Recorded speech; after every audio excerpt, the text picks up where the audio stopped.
Good morning दोस्तों।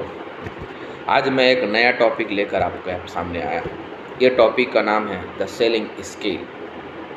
Sales का नाम सुनते ही हम सभी को समझ में आ जाता है, हम सभी के दिमाग में ये बात आ जाती है कि हमें कुछ बेचना है और उसके लिए हमें एक सूटेबल बायर ढूंढना पड़ता है, उसे कन्विंस करना पड़ता है और हमारे प्रोडक्ट सर्विसेज जो भी है जो हम बेच रहे हैं उसके बारे में उसे कन्विंस करना पड़ता है। सेलिंग रियली एक बहुत बड़ा फील्ड है और इस फील्ड में दुनिया में जितने लोग काम कर रहे हैं सबसे ज़्यादा इसी फील्ड में है। सेल्स से ही किसी भी कंपनी और किसी भी बिजनेस की शुरुआत होती है, क्योंकि बिना सेल्स का कोई बिजनेस नहीं चल सकता है, चाहे वो कितना बड़ा भी बिजनेस है। अगर उसकी सेल डाउन हो जाए, अगर सेल ना हो तो वो नहीं चला पाएगा।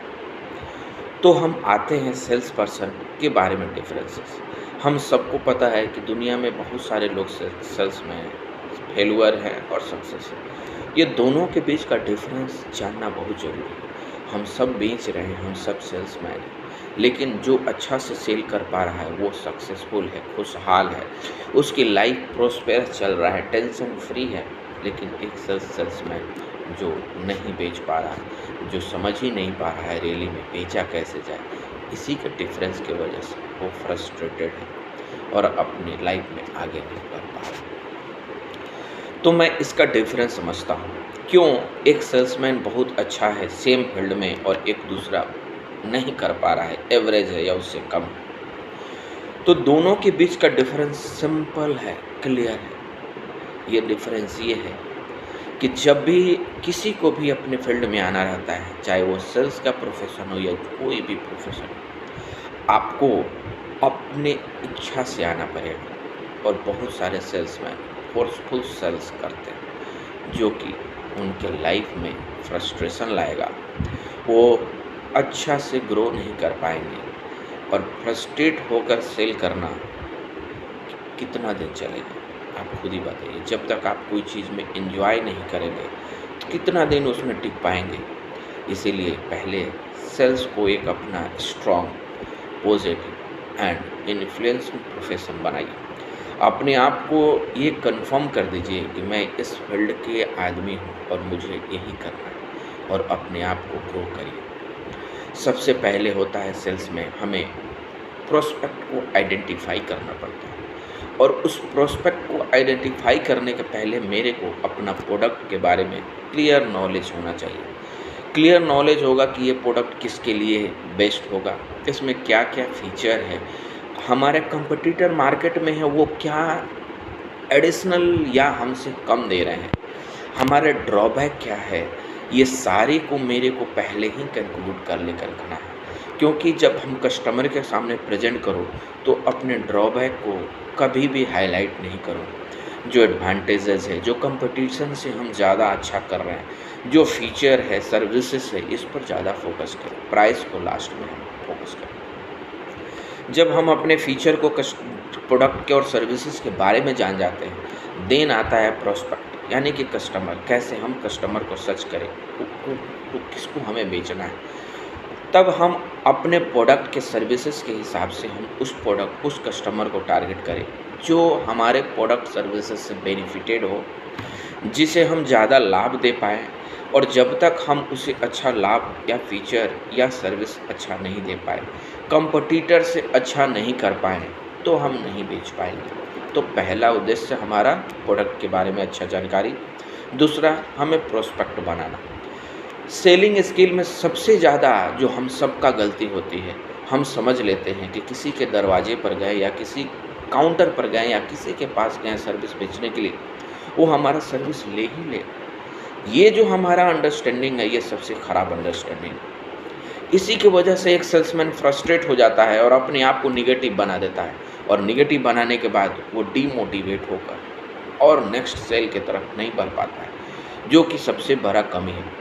Sales is a rejection process. इसमें बहुत सारा रिजेक्शन आता है। हम मान के चलते हैं कि आउट ऑफ 10 हम केवल 2 या 3 ही क्रैक कर पाएंगे। जिस दिन हमारे दिमाग में ये घुस जाएगा कि हम रिजेक्शन से घबराए नहीं, जिस दिन हम ये समझ जाएंगे कि रिजेक्शन होता है, हमें उसको काउंटर करना है, हम उसके रिक्वायरमेंट को समझना है, क्यों रिजेक्ट कर रहा है ये जानना है, और उसके हिसाब से और कुछ एडिशनल अपना नॉलेज एक्वायर करना है, प्रोडक्ट के बारे में, फीचर को डेवलप करना है कि हम और रिजेक्शन को फुलफ़िल कर पाएँ। फिर भी कितना भी बेस्ट सेल्समैन है दुनिया में, वो 10% टू 25% ही अपना लीड या प्रोस्पेक्ट को कन्वर्ट कर पाता है। तो इसलिए रिजेक्शन से कभी नहीं घबराएं। उसके बाद आता है हमारा कि हम किस तरह से एक इन्वायरमेंट बनाएं, कैसे हम अपना पर्सनालिटी डेवलप करें कि सामने वाला हमें कुछ समय दे। तो सेलिंग का सबसे इम्पोर्टेंट होता है अपॉइंटमेंट। हमारे पास जितना ज़्यादा अपॉइंटमेंट होगा, हम जितना ज़्यादा प्रोस्पेक्ट से मिलेंगे, उतना ही संभावना होती है हमारा कन्वर्ट होने की। क्योंकि मैं एग्जांपल आपको बता चुका हूँ कि 20 टू 30% ही हमारा सेल होते हैं। तो अगर मैं 10 आदमी से मिलता हूँ तो 2 से 3 सेल कर पाऊँगा। अगर मैं 100 आदमी से मिलता हूँ तो उसी 10-15 के हिसाब से 20 से 25 को सेल पाऊँगा। तो हमारा सेल कैसे बढ़ा? नंबर ऑफ प्रोस्पेक्ट भरने से हमारा सेल भर जाएगा। तो इसीलिए maximum dealer, maximum person, maximum prospect से मिले हम, मैक्सिमम को कन्विंस करें, अल्टीमेटली वो हमारा रिजल्ट आएगा इन फ्यूचर। कभी भी घबराए नहीं, सेल्स में पैसेंस रखें। सबसे पहला जो साइकोलॉजी है सेल्स के प्रति कि हमें अपने आप को कन्विंस करना होगा कि हम एक बेस्ट सेल्समैन हैं। हमें अपने आप को प्रेजेंट करना पड़ेगा कि हम एक बेस्ट क्वालिटी सेल्समैन हैं। अपने आप को मोटिवेट करना पड़ेगा। अपना ड्रेसिंग सेंस के ऊपर बहुत सारा ध्यान देना पड़ेगा। हमें अपना ड्रेस इस तरह रखना है कि मैं खुद कॉन्फिडेंस फील करूं। जब भी कोई पर्सन अच्छा ड्रेस पहनता है, उसके नज़र में ये लगता है कि मैं अच्छा पहनूं।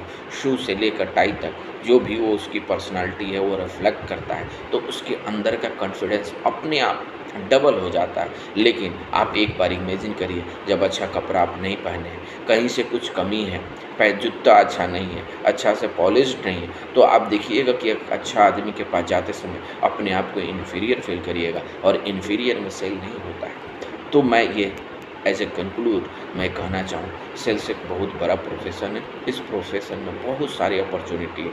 हमें उस अपॉर्चुनिटी में अपने आप को प्रेजेंट करना है। उस प्रेजेंटमेंट के लिए हमें दूसरे से अच्छा बनने के लिए सेल्फ मोटिवेशन एक बहुत बड़ी कुंजी है, जो हम आने वाला समय में, आने वाला फ्यूचर में इसकी बहुत बेटर यूज करके सेल अच्छा से अच्छा कर पाता हूँ। That's all. थैंक यू मेरा दोस्तों। हमें उम्मीद है कि आप सबको ये वीडियो अच्छा लगे।